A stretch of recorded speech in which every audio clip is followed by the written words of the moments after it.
konstruktivisme merupakan model pembelajaran mutakhir yang mengedepankan aktivitas siswa dalam setiap interaksi edukatif untuk dapat melakukan eksplorasi dan menemukan pengetahuannya sendiri. Aliran konstruktivisme ini dalam kajian ilmu pendidikan merupakan aliran yang berkembang dalam psikologi kognitif yang secara teoritik menekankan siswa untuk dapat berperan aktif dalam menemukan ilmu baru. Konstruktivisme menganggap bahwa semua peserta didik mulai dari usia kanak-kanak dengan perguruan tinggi memiliki gagasan atau pengetahuan tentang lingkungan dan peristiwa atau gejala yang terjadi di lingkungan sekitarnya. Meskipun gagasan atau pengetahuan ini seringkali masih naif atau juga miskonsepsi.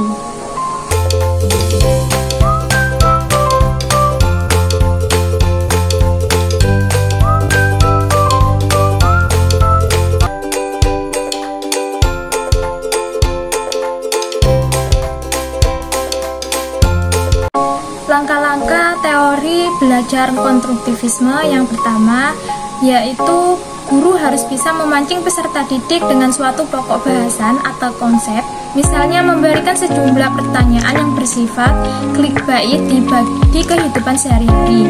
Untuk tahap yang kedua, guru atau bapak ibu guru meminta peserta didik untuk mencari solusi atau menyelidiki konsep yang telah dipaparkan di tahap pertama.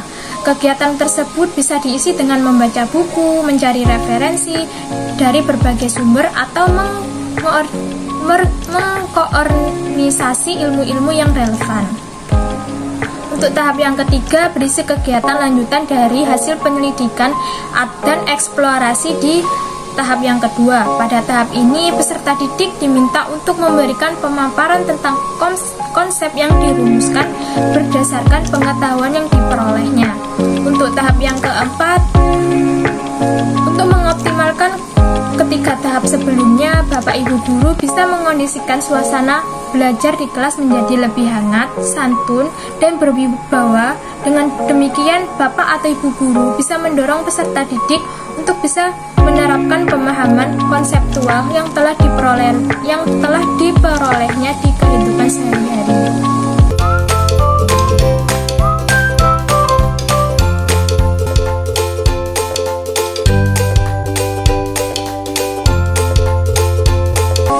Contoh teori pembelajaran konstruktivisme semisal ada seorang guru matematika dan beliau mengajar di kelas 6 memasuki nilai rata-rata, dan beliau membuat suatu instruksi agar para peserta didik bisa memulai menerapkan teori belajar konstruktivisme di kelas.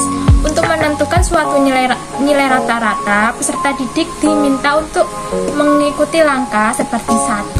Menyiapkan beberapa menara balok dengan beberapa variasi ketinggian. Yang kedua, Bapak atau Ibu guru bisa meminta peserta didik untuk memotong beberapa menara balok yang lebih tinggi sesuai kata hati. Yang ketiga, ambil ujung menara balok tertinggi lalu ditempelkan di menara balok terendah. Lakukan hal tersebut sampai ketinggian menara baloknya sama. Dan yang keempat, ulangi kegiatan tersebut dengan beberapa perbedaan variabel.